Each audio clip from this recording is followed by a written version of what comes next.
I'm 718 DANGE11. These jokers don't want. This is Democracy Now!, democracynow.org. Breaking with convention, war, peace, and the presidency, from the streets to the suites to the convention floor. I'm Amy Goodman. We're here in St. Paul covering the Republican National Convention, what's happening inside and out. We're also covering what is happening around the world, and just going south now to New Orleans. As we're at the top of the Mississippi River, we go to the bottom. Hurricane Gustav slammed the U.S. Gulf Coast just west of New Orleans on Monday, but is now weakened to a tropical depression.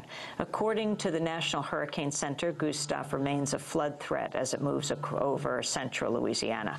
Forecasters also warned that another storm, Hurricane Hanna, could hit the Gulf Coast by midweek. The levees in New Orleans did not break, but were severely tested by the storm surge. No one's died in New Orleans, but 7 people were reportedly killed in car accidents and by falling trees in Baton Rouge and Lafayette. More than 1 million people across Louisiana are without power. Meanwhile, the 2 million people who left New Orleans might not be able to return before Wednesday. Mayor Ray Nagin said re-entry is only a matter of days, but added anyone besides essential city workers and utility employees caught trying to re-enter today will be turned away. The mainstream media and public officials continue to praise the government's response to Gustav, but voices on the ground tell a different story. Independent journalist Jordan Flaherty filed this report from New Orleans. On Sunday, as Hurricane Gustav moves forward through the Gulf, the streets of New Orleans are nearly empty, except for police, military, and private security. My name is Ricky. A lot of people know me as Agent Matthews. I'm with Black Hawk Protection Services, and I'm proud to be on board. For the people without transportation, estimated by the city at 30,000, there was no shelter available. This time this has been implemented into, so I don't know. When I came here, bus was here, but I guess it was full, and because they had at least 10 people sitting here when that bus pulled off. We have, about 20 people here for Mass this morning. This is the only Mass that we have for this morning, and normally we would have about 500 people for this Mass, and the next one is about 800 to 1,000. There won't be a next one. So people have left. Most of them have left already. Prisoners in the city jail were shipped upstate to Angola, the Louisiana State Penitentiary, a former slave plantation where it's estimated 90% of those currently incarcerated there will die behind its walls. Against a clear sky and an eerie quiet, as the Gulf Coast braces for Gustav, residents recall the devastation experienced after Hurricane Katrina, when the levees broke open, water rushed in, and 80% of the city's homes were damaged. At that point, tens of thousands of people were still in the city, many of them stranded in attics or on rooftops. As the world watched, the heartlessness and incompetence of the Bush administration policies were revealed. Yeah, it's been hard. Running, bills and jobs ain't paying like they're supposed to. So it's been hard.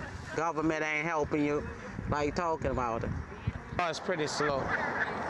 It's pretty slow. I still yet have relatives that's out of, I have a brother, that's 2 brothers that still yet haven't been able to come back because they were renters, and they have, and the price of the rent when they come back from the hurricane, it doubled, and they are fixed income, and they can't afford to come back.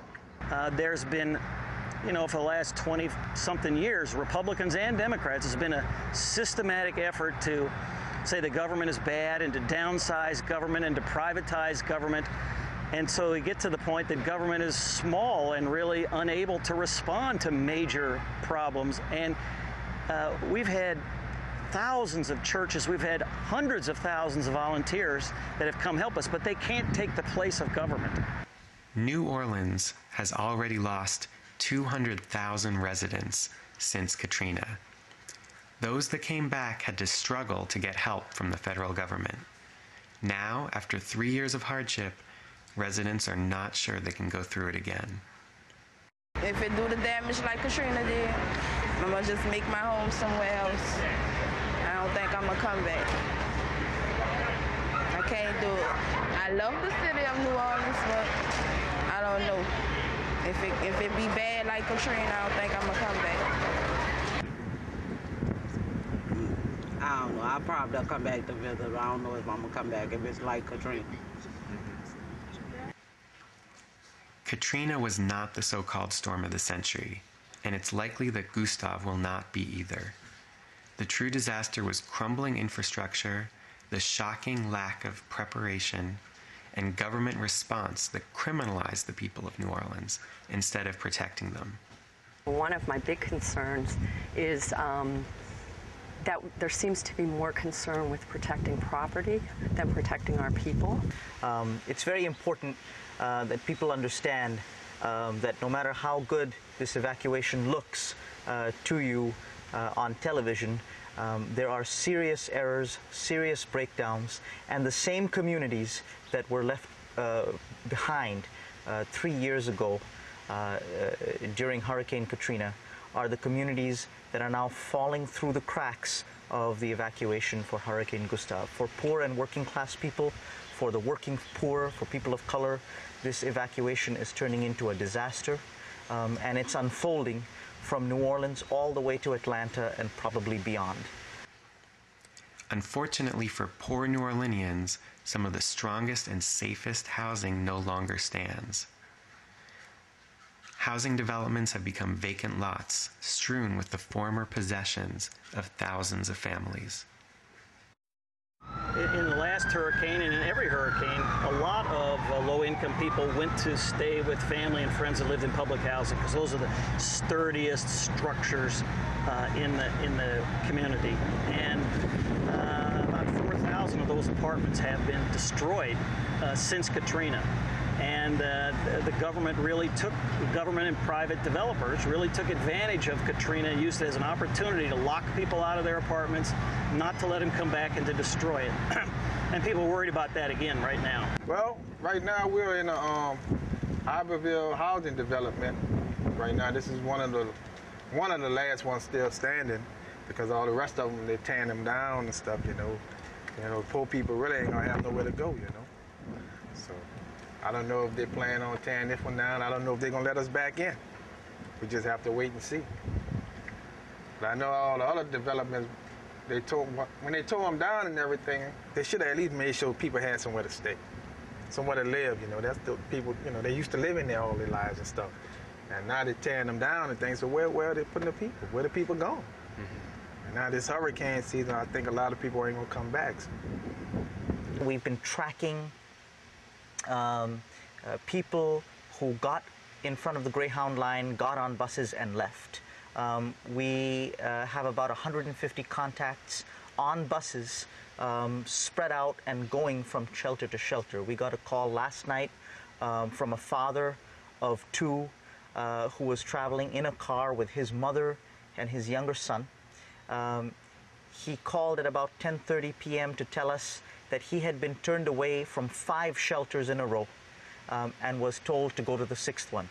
He didn't have enough gas to know whether he would reach the 6th shelter. Well, it definitely feels like it's a smoother evacuation process. I think what's going to remain to be seen is what happens for folks over the next few days. I mean, just getting them out is one thing, but where are they going to go? How are they going to get housed, fed? What conditions are they going to encounter once they're out? And then, of course, how are people going to get back in? I think it's going to be a huge issue.